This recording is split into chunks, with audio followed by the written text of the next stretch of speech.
Everyone, it is the last day of our 2021 virtual conference. I'm so sad. It went by so quick. We had tons and tons of great presenters.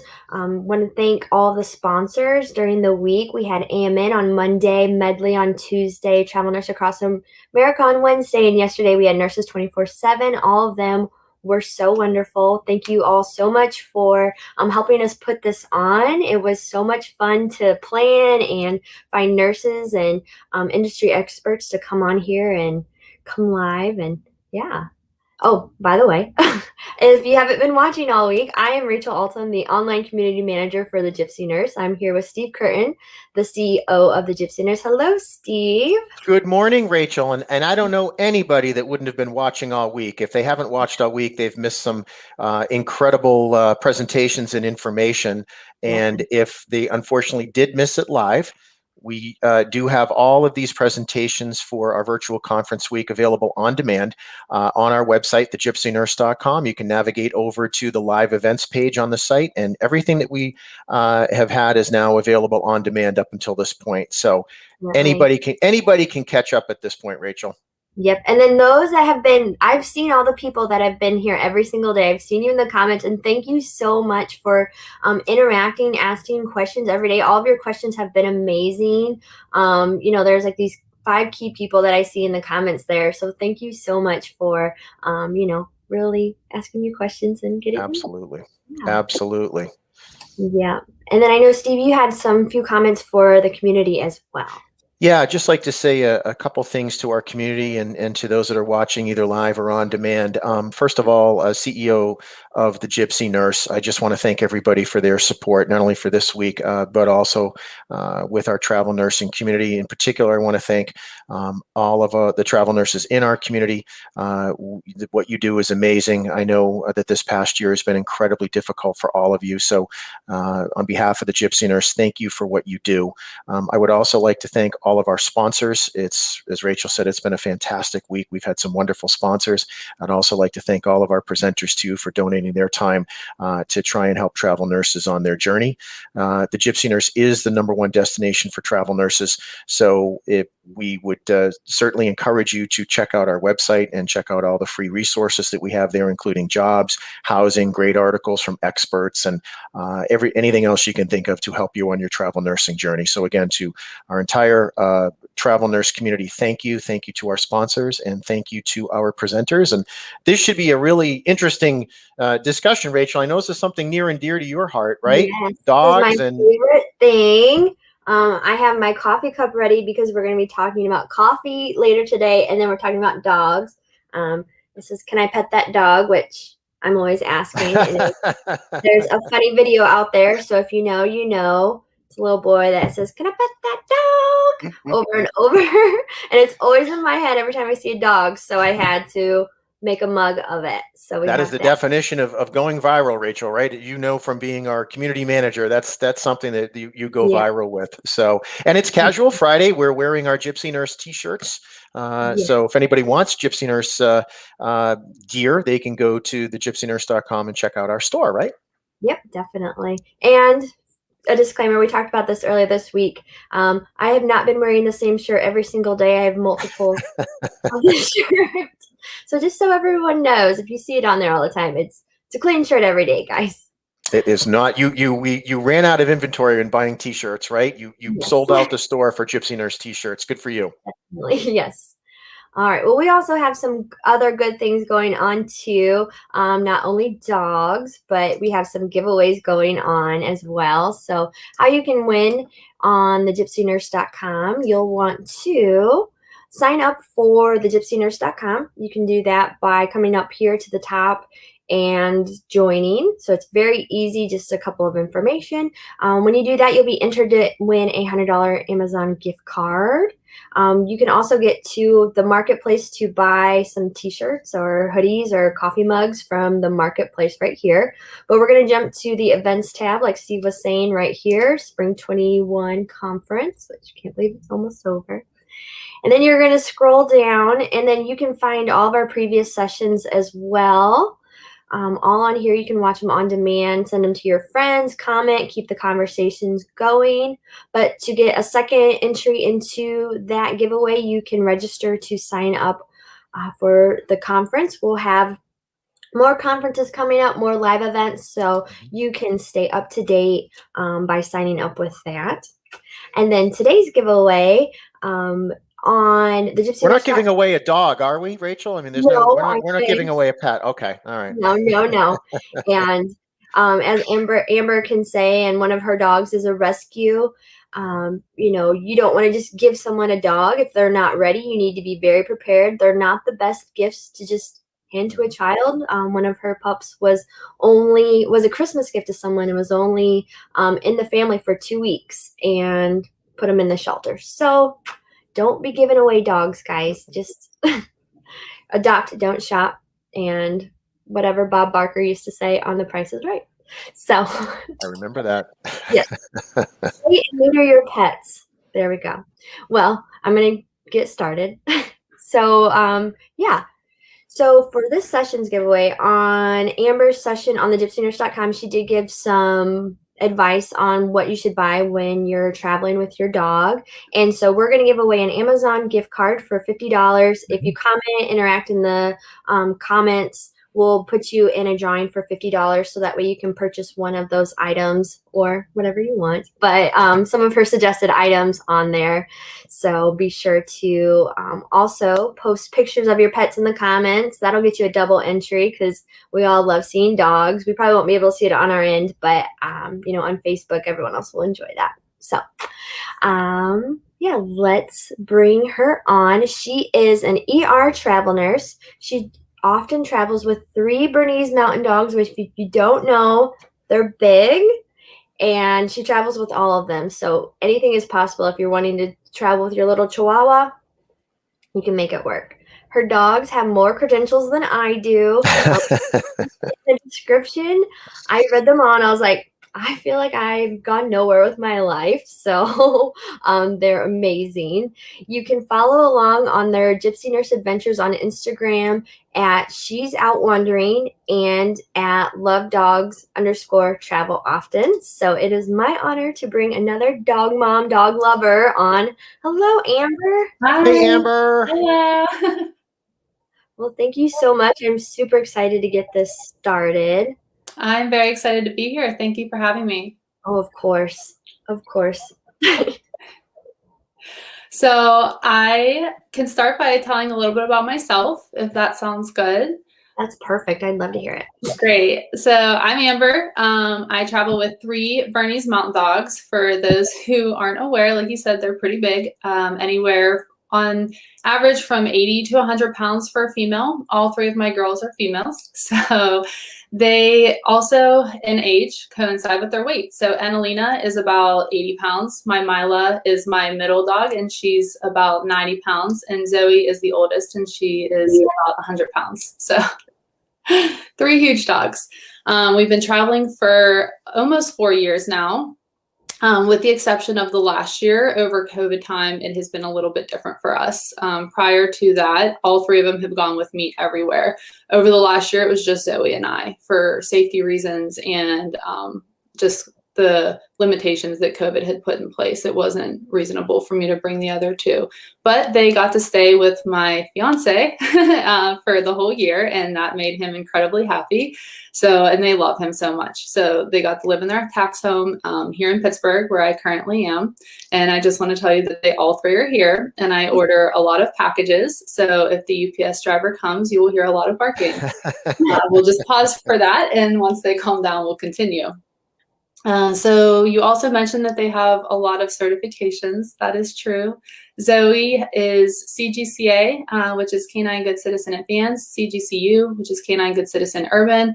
Both of those are the highest level of AKC certification that you could obtain. She has basically been trained to be a citizen within the community. So she can ride on buses, she can go on Nice. elevators. That doesn't mean that it's allowed. It just means that she is well behaved enough to do it if it is allowed. She can function in society appropriately. She also has competed in obedience and rally. I have trained as her handler, and we competed together as a team. It's something that I actually really, really enjoy doing. And once I settle in more of a permanent home, I will compete again. It builds a really great relationship between the owner and the dog. You really get to learn what your dog is capable of doing, and seeing them just interact with you and the love that they get from that interaction it's really incredible. So she has titled him placed third at a national level. She's really amazing. She's also very stubborn. So when she doesn't want to compete, we don't, because she will just get disqualified, and that's okay, because everyone has bad days. But she's really, really awesome. Mila has an amazing personality. She's really goofy. She is not as well behaved as Zoe, but she tries, and she's sweet. But she needs a lot of direction, so she competes and does agility. Actually, we train for agility. And then Annalena is my rescue pup, like you mentioned. I rescued her from a shelter. She was a Christmas present for a family who decided 2 weeks after Christmas that wasn't such a great idea, and they left her at the shelter. And I was fortunate enough to be able to bring her into our home. And instead of doing any type of competition work with her, she did train to obedience, the advanced level of obedience, and so did Mila. But we actually did air scent search and rescue for a couple years here in Pittsburgh prior to traveling. It is a full-time job, really. I mean, it's volunteer work, but it is a lot. I mean, it's not something that you can really do on the road because it's a big commitment, but obedience and agility are definitely things that you can get into, especially if you're in a location for more than, 3 months. There's a lot of training centers. It's just a matter of finding a good one. And it keeps your dog stimulated and active, and it helps build a good relationship. So about me, I am a travel nurse. My background is actually ER ICU. I am currently doing ICU. I have traveled ER. I've also traveled other specialties depending on what location I want to be in. I've pretty much worked everywhere in the hospital except PACU and OR, labor and delivery. Those are very specific specialties. But there were a couple locations where Asheville, North Carolina, for one, I really wanted to go, but they didn't have an ER ICU contract available at that time. So I took an inpatient assignment on a surgical floor, and it was really great. I loved it. So it's great to be flexible. I started traveling because I was unhappy with what I was doing. I was actually working in management at the time, and I would work all the time. It was, a 9 to 5 essentially, but I felt like I was always at the hospital. I was on call. I would have to cover shifts in the evening if we had short staff. And I didn't really feel like my quality of life was great, and it was also not great for the dogs. We had very little time to do anything together, and it just kind of took a toll on me. After a while, I woke up one day and I was like, I don't want to live like this anymore, and I don't want them to live like this either. So everybody asked, like, what are you going to do with your dogs? How are you going to travel? How are you going to make this work? And to be honest, I had no idea. I was like, I don't know, but I'm going to figure it out because we're not happy here and we need to have a better life. So I thought, what would be great? In Maine, I went to Maine for my very first travel assignment. It was fall. I thought, this seems like a nice place to go. We can see the leaves. I've never seen a moose. The girls can be outside and be active. So we packed up and we moved to Maine. It ended up being one of my best and favorite assignments. I absolutely loved it there. I stayed for almost a year in that state. And funny enough, the state motto of Maine is the way life should be. And it actually kind of taught me that. It taught me that adjusting the way I lived and including the girls in pretty much every aspect of that was what was going to give them the best quality of life. I do work, 3 12-hour shifts a week, and they do have to be alone during that time. There are other options, which we'll get into later, but it's more about how you spend those days off. And I'll talk about that a little bit later too. And that's what I learned when I was in Maine. So from there, I have notes over here. So if you see me looking away, that's okay. I wanted to talk about one thing that I think is very important for traveling with dogs, and I recommend to everybody, is obedience training, professional obedience training. I cannot stress this enough. Everybody thinks that they have a great dog, and they're right, they do. They have the best dog in the world. However, landlords care if you can prove it.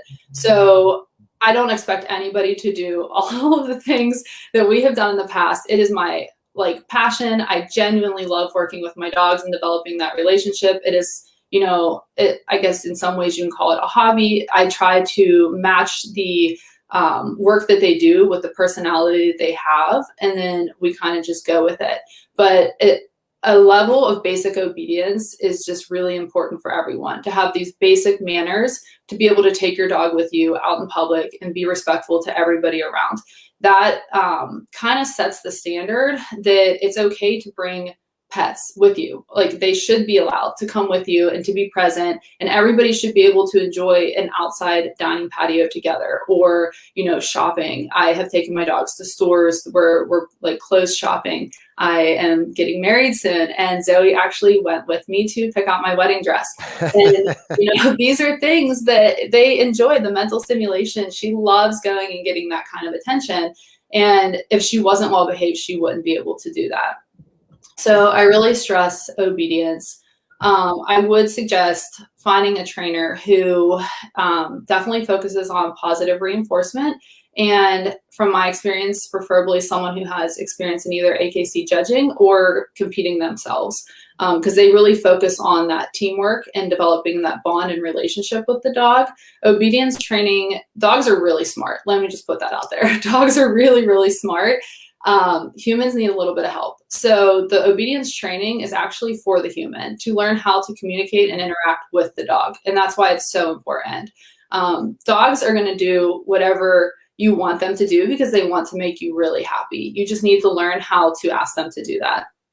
So obedience training, that's my number one thing. Let me see. How do you find a good trainer? Like, say that you're in the middle of assignment and you're like, okay, yeah, I found a dog that I really like, but I want them obedience trained. So how do you find like one that's like certified, that is legit, and that's going to treat them, how you want them to be treated?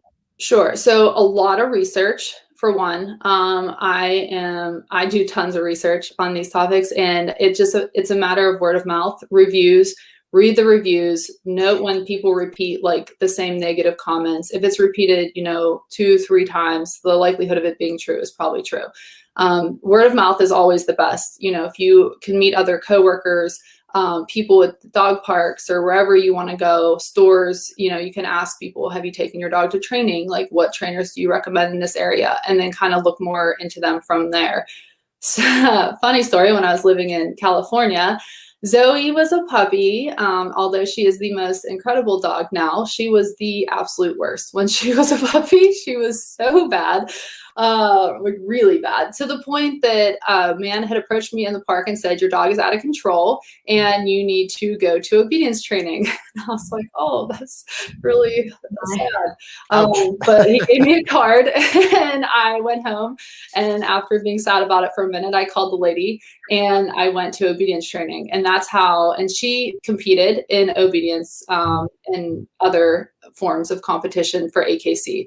She was really great. And that's how I found my first trainer. And that's how I got into competing with my dogs, because somebody very bluntly told me that my dog was bad.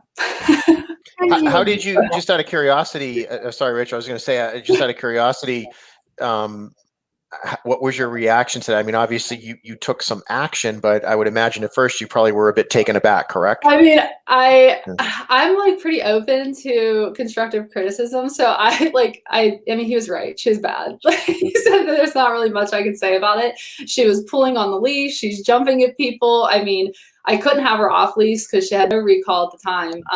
She was something. And I mean, a puppy, she was still like 80 pounds. She was huge. Wow. And that's really scary to other people when you have this massive dog running at them and then jumping or, barking at their dog as you're walking past. So yeah, I mean, he was right. I really couldn't say anything. I just thanked him for the card and then went home and called her. Well, at least he had like a solution for you, not just like a complaint. He's Yeah. like, here you He go. had actually trained with her too, and lived in the same neighborhood, and his dog was incredible. So after seeing his dog, I was like, well, he's probably right. So so Amber, in terms of kind of the I guess evolution relative to you being a dog owner and then just deciding to bring them on assignment with you, how was that decision process taken, and how did it take place? Did you have to think about it and discuss it with other people, get their opinion? Was it something like, I know I can do this? I'm just curious to see, because obviously many travel nurses have pets. I would assume there are some that say, well, I'm going to leave them with mom and dad or relatives, or do something. How did you make the decision to say, I'm going to bring them with me? Yeah, so there is a little bit of a backstory. I'm not going to go into it, but they had been there for me during a time in my life that was really difficult. So whenever I started traveling, there was no other option. Like, they never left me, and I chose at that time that I would never leave them, no matter what. I would make it work, and if it couldn't work, then I would come home. But there was never a thought in my mind that I would be without them, because they had always been there for me. So Cool. yeah.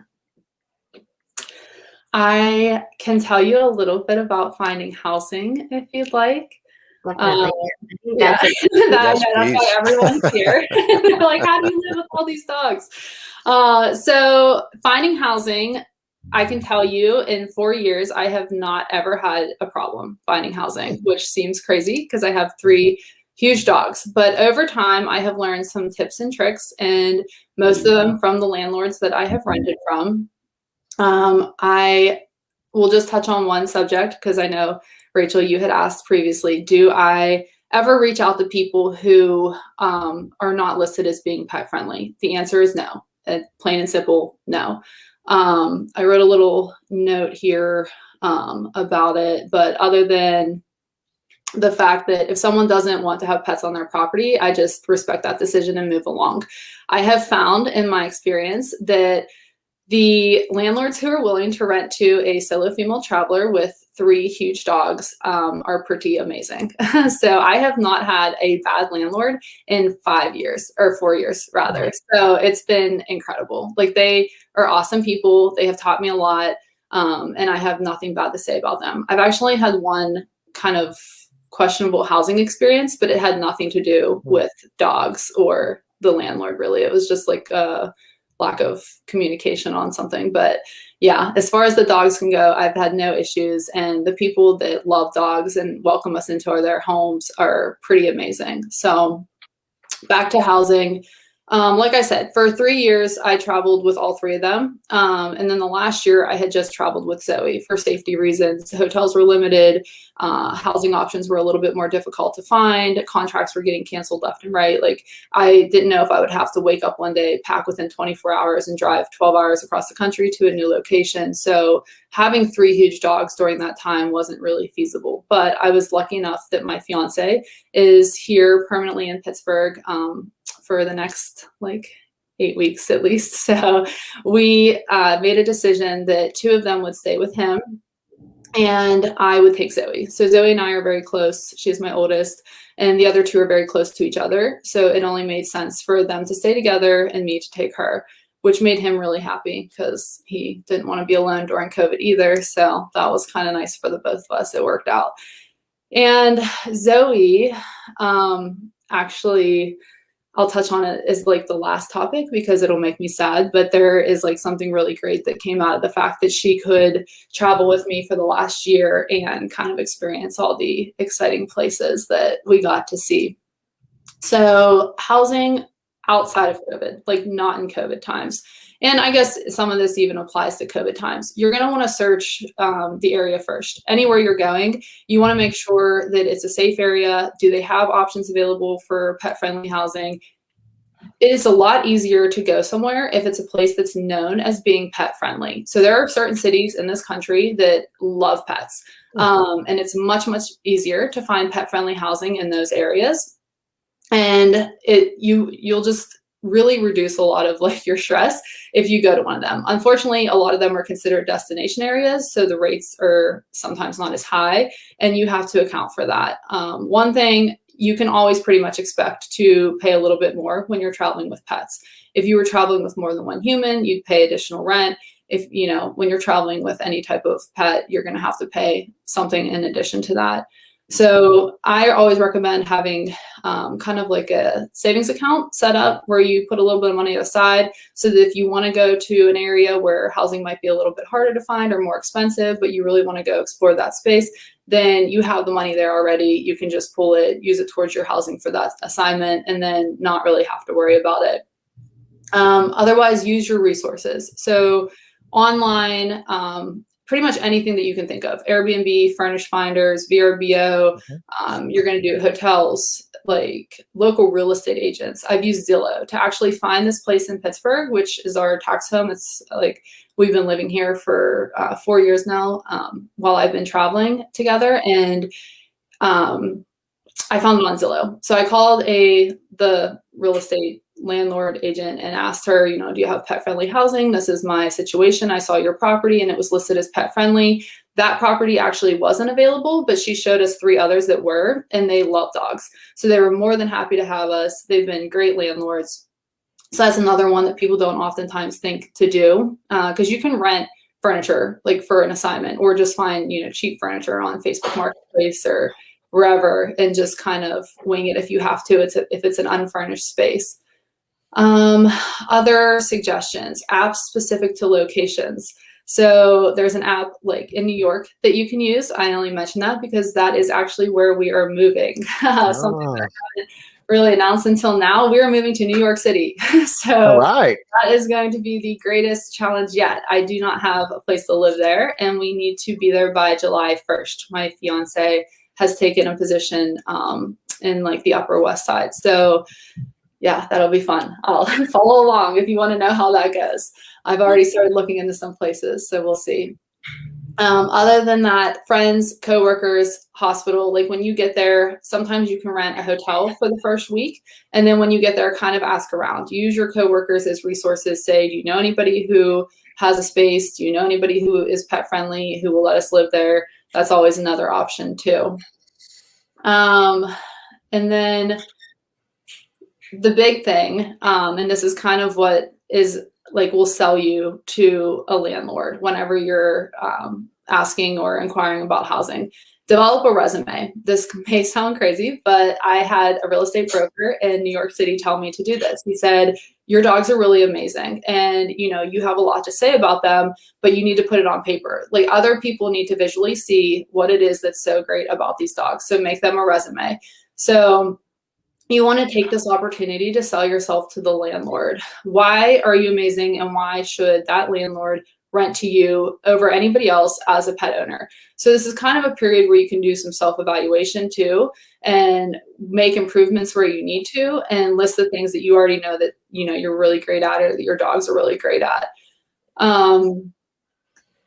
And you kind of just want to manifest it, because if you don't believe it, they're not going to believe it. But if you come in really strong, like, listen, this is what's happening, this is my life, these are my pets, this is what I do for them, they really will get on board with what's happening. You're like, whoa, 3 dogs. Like, initially that's everyone's reaction. And then after I talk to them for a little bit, they're like, okay, we could give this a try.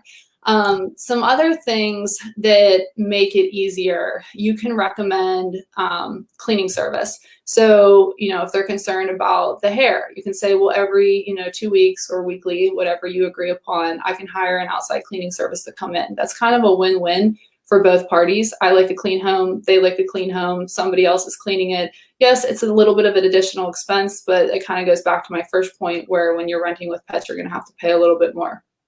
Waste pickup. So if you have a place with a yard, in most of the places I've lived, I actually have been very fortunate enough to find a place with a backyard, most of the time fenced. I offer, if they don't already have one, to purchase a waste can. that I keep a trash bag in, and then I pick up waste after every single time that they go, and I keep it there and then take it out weekly. We do that here in our tax home as well. It keeps the yard clean. It keeps the grass looking great. The person who comes and cuts our grass is really grateful because they don't have to deal with it. So it's just kind of one more thing that is pretty respectful, and they'll be like, oh, that's really nice. Like, I'm glad that you recommend that. Another thing, which is kind of crazy, travel with a vacuum. I can recommend that. I traveled for 4 years with animal Dyson in the back of my car. It's pretty big, takes up some space, but priorities. I have 3 huge dogs, and I don't want to use a landlord's vacuum to vacuum the floor when I know that like the collection of dog hair can definitely leave an odor, and it's not really fair to destroy their vacuum when I could just bring my own and they think like, oh, that's really nice. That's something respectful that she's going to take care of our home while she's staying here. What else? The resume is pretty much the biggest thing. Making sure that you write down the points of obedience training, proving that you have a well-behaved dog. And it's not even just proving that you have a well-behaved dog. It's the time and commitment that you put into your dog that really kind of gets their attention. Like they know that even though you're working, you dedicate time to that pet. So that kind of leads me to my next statement, where people are always like, what do your dogs do while you're at work? Well, I work only night shift for them, 7 p.m. to 7 a.m. My dogs sleep like everybody else's dogs do at night, whether I'm at home or at work. And day shift is a little bit, it's just too long to leave them. So I choose to work night shift for them. When I get off or before work, going for walks, any type of activity based on the breed of the dog, whatever exercise they need or stimulation to kind of get them through that night. But I work 3 days a week. So the more important question to me when people are like, what do you do with your dogs when you're at work? My question is, what do you do with your dogs when you're not at work? Because that's 4 days out of the week that your dogs may or may not have a good quality of life. So whenever I can describe to people what I do with my dogs when I'm not working, that kind of tells them like how good of a life that those dogs have. We hike, we go on trips, we go on adventures. Like I said, they go to restaurants, they go to stores with me that are all dog friendly. I specifically seek out places that are dog friendly, and I support those businesses.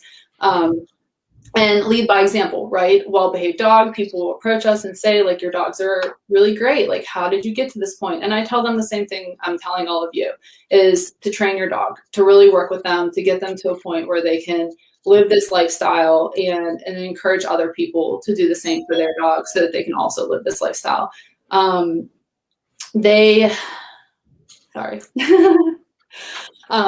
So traveling with dogs, yeah, like, basically, I just want to go back to my notes because I feel like I'm forgetting important topics. You're doing fine, Amber. This is excellent information. Excellent information. Remember in our conversation before, if you're kind of looking for a dog, you were saying like, yes, with a dog, you need to research how much exercise they need, how much energy they're going to have, because you can't have a hyper dog sitting all day long. Correct. And that was also one of my points, was to actually really do research on the breed of the dog and what you're getting into. You want to base what you're bringing into your home on your lifestyle as well. Like, do you have the time, the activity, like the energy level? Do you have those things to be able to give to the dog? Like, because different dogs, Bernese Mountain Dogs are very they're not lazy, but they don't require a ton of energy. They definitely love to be in the mountains. They definitely love hiking. They'll go for walks, but running 6 to 8 miles is not something that's going to happen with like most Bernese Mountain Dogs. They're large breed dogs. There's risk for hip dysplasia and other things. So you're not going to want to do those types of activities. So for someone who's a runner, you want to get a dog who can keep up with your activities and your hobbies. My hobbies are hiking and paddleboarding, both of which my dogs do with me. All 3 of them can paddleboard with me, and they also go hiking frequently. So that's really how we spend our off time. I got to ask you a question there, Amber. Yeah. How do your dogs go paddleboarding? I need a little bit more information on that one. Yeah, they just sit on the front of the board. I train them to get on. by watching me, they always want to be with me, always. So if I went out on the board by myself, they would actually stand on the shore and cry. So I trained them to just come on the board with me. So if they fell off, you know, it was like you don't make a big deal about it. You're just like, it's okay.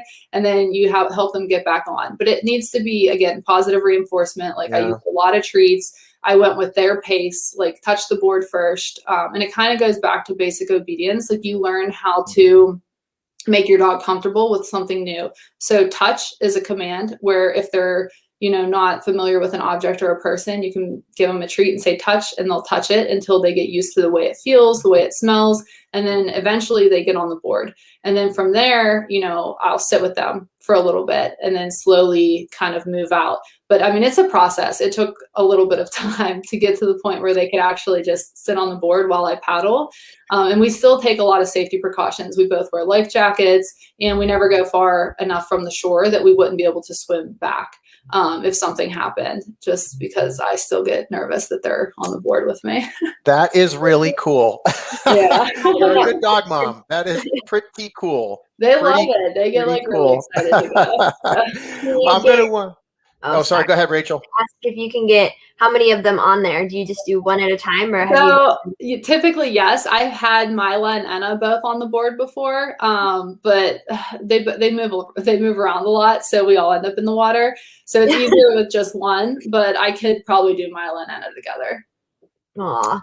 That is really cool. Well, I'm going to take this opportunity, Amber, just to, I have a couple of questions for you, and then we've got some comments here. Angela says, thank you for having this.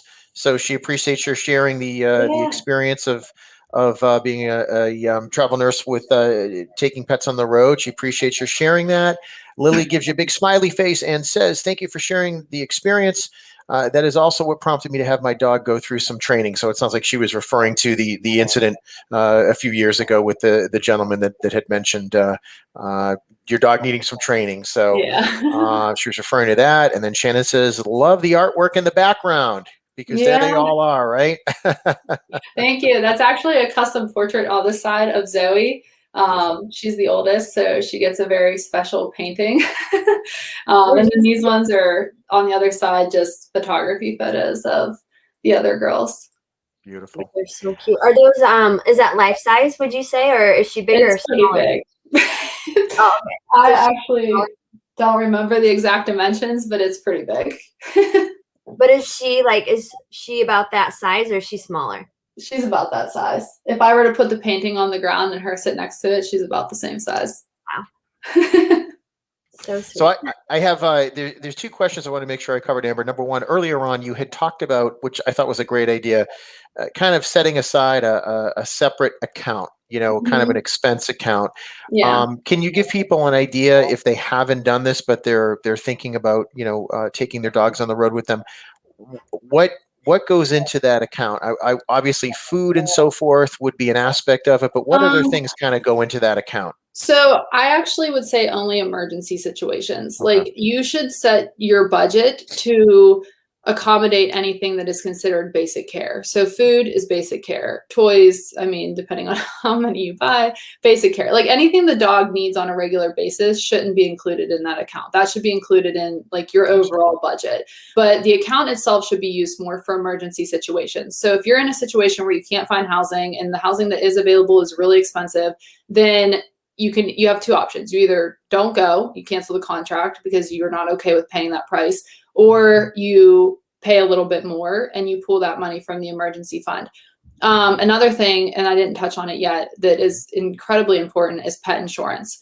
So never leave home without it. I can't tell you the number of claims that I've filed and the things that have happened on assignment that you would never think would happen. Yeah. It's crazy, but it's necessary. So I highly recommend pet insurance. There is a deductible to it, and then there's a percentage, at least for mine, depending on what pet insurance somebody chooses. We personally have Trupanion, and I've heard great things about Nationwide as well, but we have a deductible, and then they pay 90% of cost. I pay 10%. So that 10% could come from the emergency fund, depending on whether or not I had it to spend at the time. But you really need to make sure, because, for example, we were in Asheville, North Carolina hiking All three of the girls, that night we came back, Zoe was acting a little bit weird and then started projectile vomiting blood. It was one of the scariest days of my life. I had to rush her to an emergency department. They ended up being incredible. She was diagnosed with hemorrhagic gastroenteritis of an unknown cause.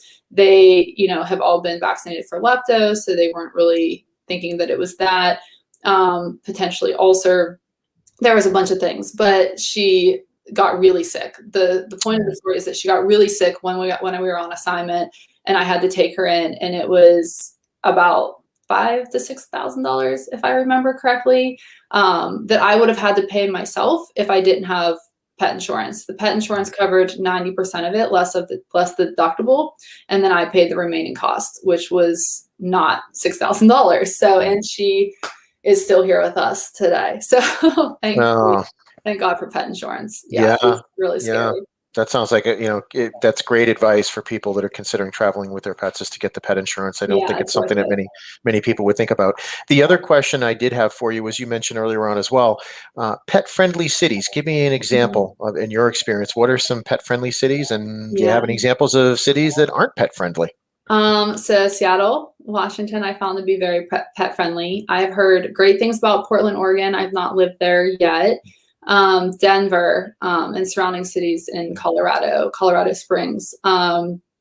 Maine was actually surprisingly very pet friendly. I lived in a very small town about 35 minutes north of Portland, Maine, and I found the whole state to be amazing. They actually have one of the most dog-friendly national parks in the country. Acadia has, I think, over 150 miles of backcountry trails that dogs are permitted on. That is unheard of in national parks. So as a whole, the state, like I said, it's the way of life there is to just incorporate your family, and dogs are family. And it was a really great experience living there.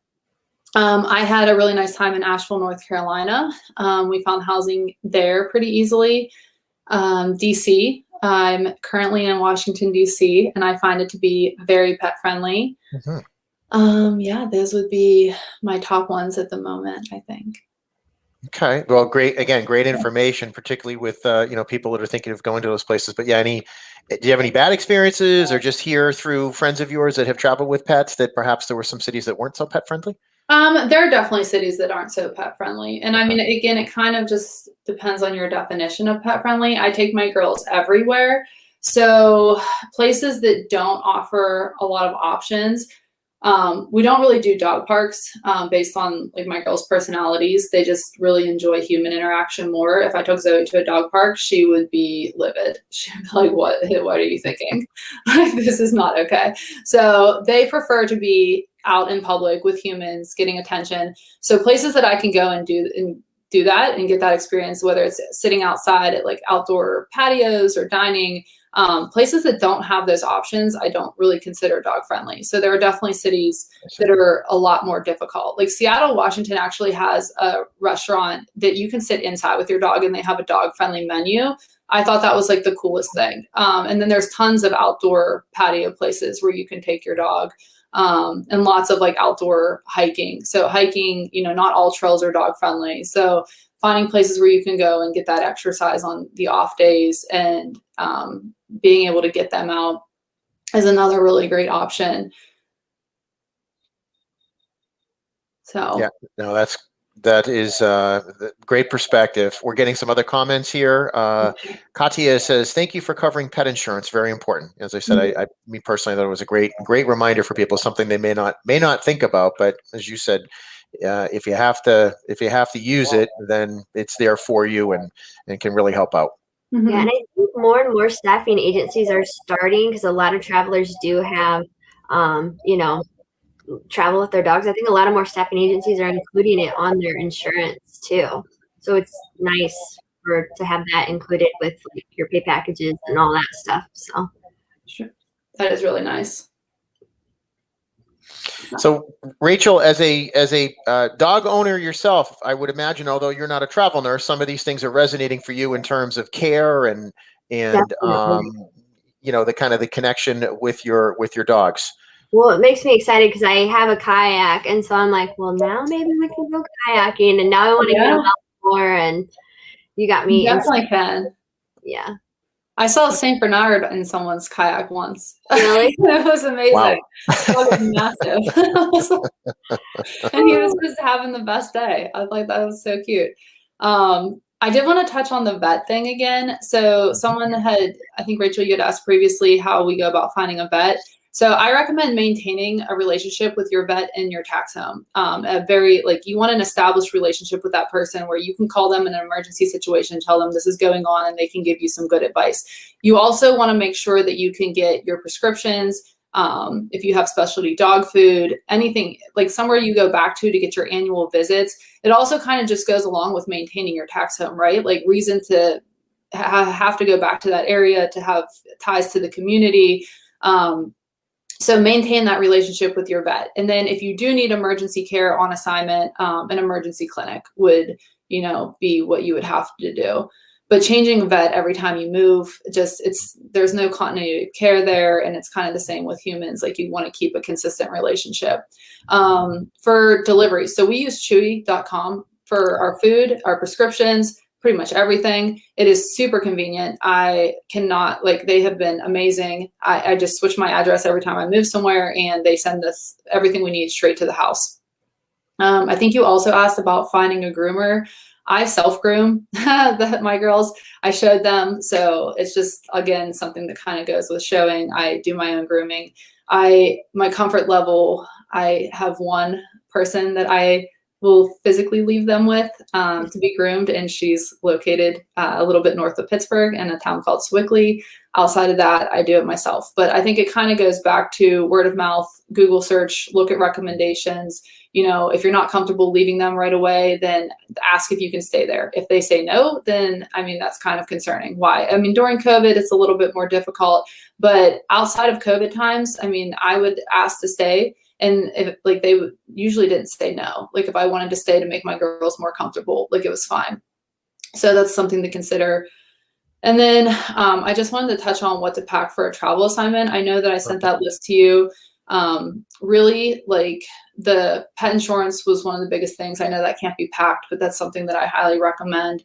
An emergency folder. So 2 things on the emergency, and one of them goes back to obedience. You want to learn an emergency command, and I'll touch on that real quick again after. But an emergency folder that has photos of your pet, with specific markings. Zoe has a black line on her tongue, so a photo of her with her tongue out so that you can see that marking. She also has a black stripe on her chest, a photo where you can see that marking, microchip information, license, proof of ownership. All of those things, copies of them should be kept in a folder. You take them with you. You have them easily accessible. If for whatever reason something happens to the dog and they go missing, it'd be absolutely horrible. There's actually a horror story that happened to one of my friends. Someone broke into their house and they actually stole her dog. So things happen and it's crazy, but you want to make sure that you have a plan for any type of emergency situation. So another thing with that, a camera. I travel with a Wi-Fi enabled camera everywhere I go. I never leave it at home. I actually have 3 of them, and they attach to an app and I can watch them at work. I can also record everything. So when people are like, what do your dogs do when you're not at work? I'm like, well, this is what they do. And I can show them 12 hours what they're doing while I'm at work. She got her dog back because of the camera. She had camera footage of the person who broke in, and we were able to release it to the news stations, and she ended up finding her dog because of that. So I highly recommend the camera for safety. I have been open and told landlords that I have them and that I'm bringing them, and they have not had an issue with it. I would be a little concerned if they did have an issue with it, because it's also safety for them, right? If I'm recording their property, or there was some concern when I was in Seattle that maybe someone was coming into the backyard. I had found my gate open a couple times. I turned my cameras around so that I could see, and the landlord was more than okay with that. So that's another big one. Travel crate, they make crates that are pop-ups, super convenient. I take one of those with us. Crating's important. It's more for the safety of the dog. Yes, it's nice that, if your dog's destructive, the owner's house won't get destroyed, but you also don't want your dog to eat a kitchen towel while you're at work because they're bored. So if your dog can't be trusted outside of a crate, then crating is really important for their safety. Bells, we bell train. So we hang bells on the door anywhere that we go, and the dogs know to ring those bells if they want to go outside. This is really convenient, and it also helps prevent accidents in the house because they know that wherever the bells are, that's how they get out. So if you're staying at a hotel or a new Airbnb, you're constantly moving around, some rental, VRBO, furnished finders, whatever, you can just hang the bells, and there's no question as to like, oh my goodness, how do I get out of this house? They're just going to go to the bells and they're going to ring the door or ring the bells to get outside the door. Collapsible bowls, also super easy and good for travel. Any medications that you need, you always want extras. And I keep prescriptions, like a copy of the prescription in my email so that I have my vet send me prescriptions so that I can keep them in my email. And I have a folder specifically for my dogs. And then I also keep their vaccination certificate. They call it like a vaccination passport. We've traveled to Canada a few times when we were allowed before COVID. If you want to go down to Mexico, I actually haven't been to Mexico with the girls, so I can't really speak to that. But sometimes they will ask you for the vaccination certificate. So it's easy if you just have it in your email, you can pop it up, it's right there, and you don't have to worry about it. And then one more thing I want to recommend for the obedience, the emergency command. So learning an emergency command is really, really important. So if you're going to obedience training, just kind of ask about it. It needs to be a word that you don't use frequently. So for us, it's front. If I say that, then the girls know that they are to come to me immediately. Something really bad is happening. And you can use this in a lot of different situations. You're at an off-leash park or an off-leash trail, and there's an animal or something that is going to put your dog's life at risk. You say the emergency command, they respond to you, and they recall. That's part of having a good recall. I lived in California for over 5 years. I think all of us know at this point after last year that the California wildfires are really, really bad. And it is devastating that some people cannot get their pets out of the house fast enough. We used to practice fire drills. I would yell that command and we would run to the car. So once they got to me, we would get in the car. It's a really important thing to have when you're traveling with pets because you want to make sure that everybody's on board in case that there is an emergency because it'll happen when you don't expect it to happen. And that's really scary. And then the last thing with traveling with pets, and this is one of my favorite things, you really want to make it special for them. You want to help them adapt to a new location by making it as exciting for them as it is for you. So they have a suitcase. It's like a Vera Bradley weekender. And that's their bag. Like they know that is their doggy bag, their things go in it. And that is what we take and use when we travel. So all of the things I've been listing, anything that can fit in that bag, that's where I put it. And then I bring their most special toys. They each get one, and that is something that they truly love. Annalena loves balls. We cannot leave home without a ball. Zoe loves chew toys. Milo loves any type of stuffy that she can rip to shreds within 3 minutes. So I bring all of their like one favorite toy, and they know that once I put that toy in the bag, we're going somewhere new. And they're excited because they're like, oh, we're going, our toys are going, this is great. When we get to the new location, I have a new toy readily available, like in a different bag that's a surprise. And when we go into the house, I give it to them. It's like a celebration. Like, we're here, this is our new home. And they realize that this is now it. Because during that travel, depending on how far it is, we may stay in hotels or other spaces. I want them to know that this is where we're going to be for the next 3 or however many months on assignment. And then getting them comfortable once you're in that space. So what I do is come in initially, I give them their new toys and I kind of just relax for a little bit. And then I'll go out to the car and we have another phrase, I'll be right back. I say it every single time I leave the house so that they know that I'm coming back. And they associate that with me going somewhere. So I'll start slow. I'll bring something from the car and then I'll go out and I'll take a walk around the neighborhood by myself and come back. And then I'll go to the grocery store and then I come back. So I like to arrive early enough where I can kind of do this to get them settled. So that way, when I leave for work for the first day, they're not like, oh my God, where did she go?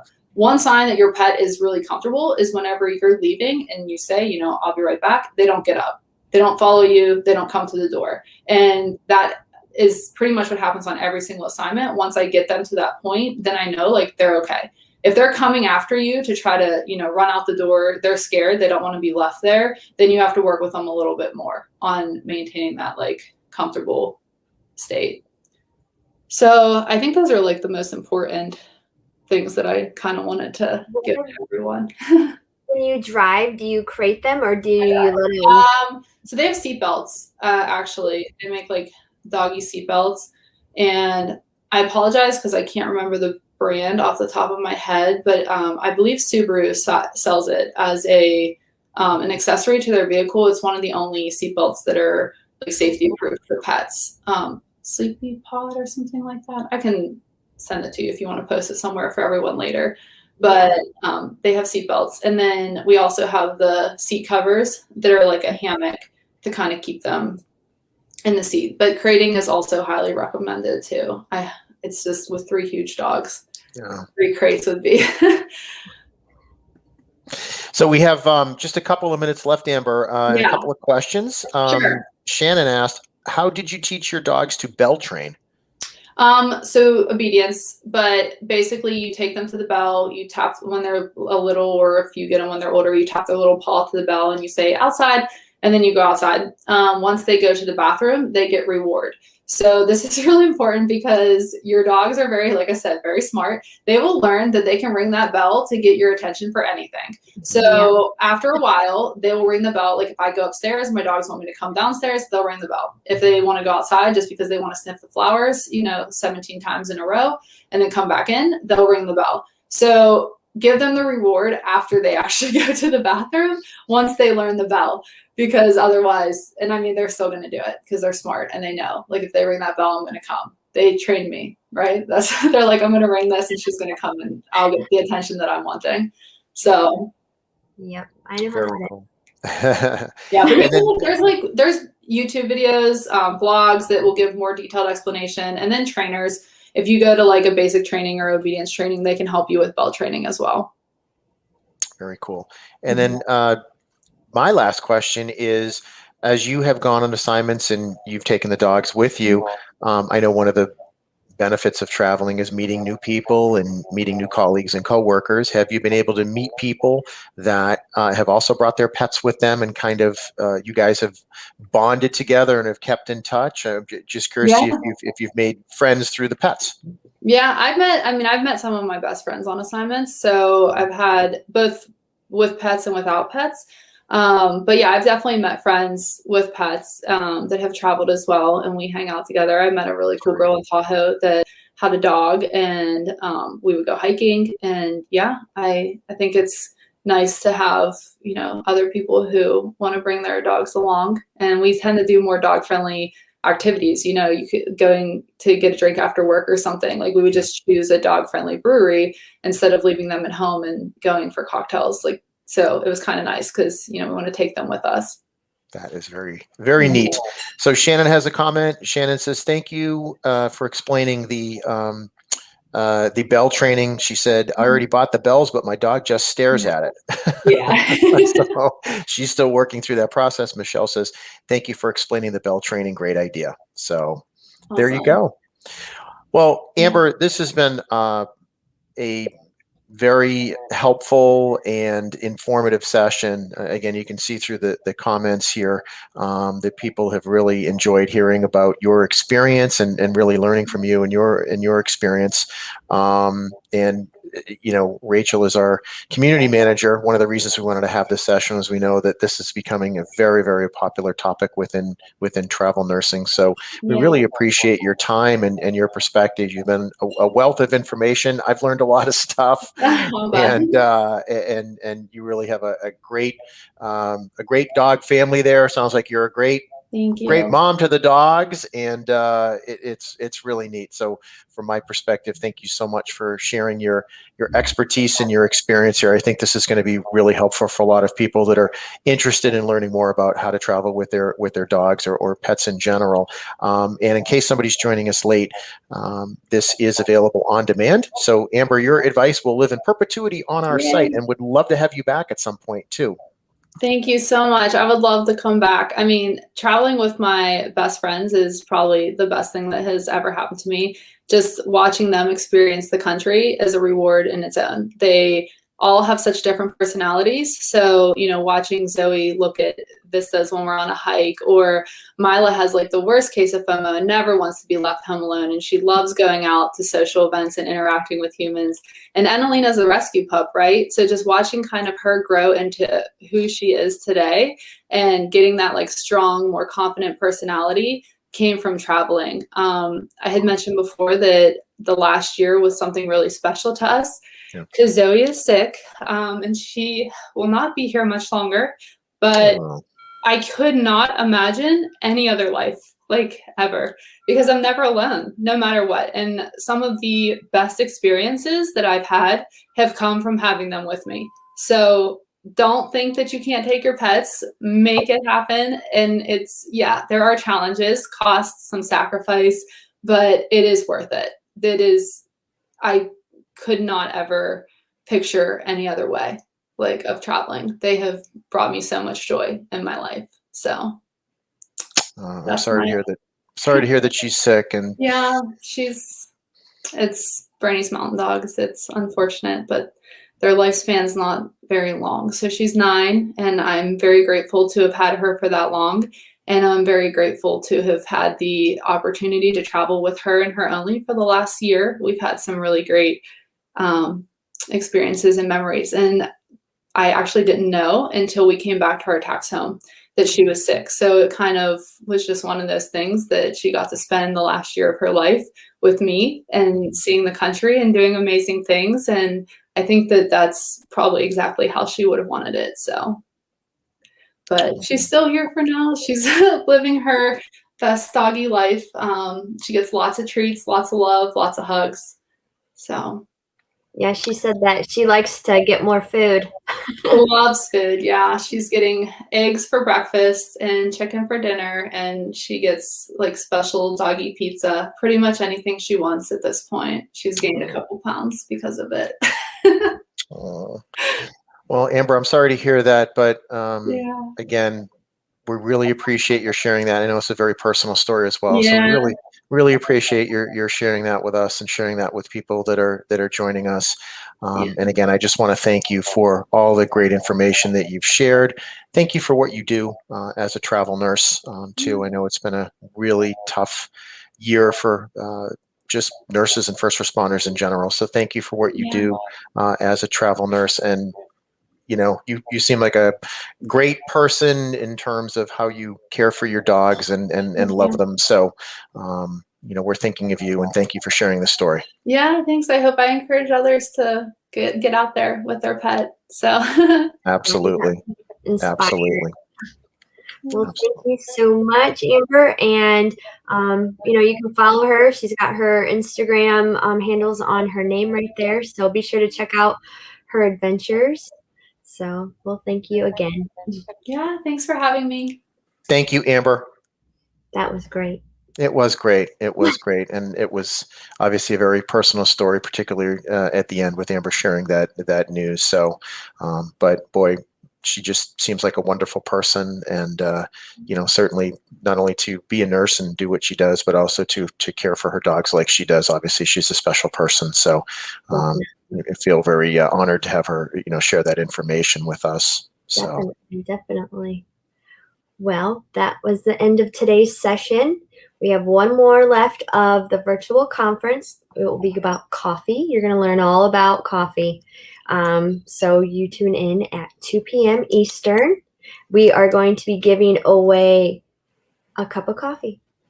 We're gonna give you're gonna get a gift card. I wish I could hand you coffee, but we will be giving away some Starbucks gift cards so that way you can get a cup of coffee. So be sure to comment, interact, tell her your favorite coffee, your favorite order. She's got some amazing credentials. Let me see if I can find what she's a judge, a coffee judge, and she's a certified barista. So. Yep, that's Tori Cochran at 2:00 today, teaching us how to make a fantastic cup of coffee. And I think that it's going to be something great information heading into the weekend, right? What's better than that? Saturday morning, you wake up and you have that nice cup of coffee to get the weekend going. So it'll be a perfect way to close out our sessions. Definitely. All right. Well, we will see all of you at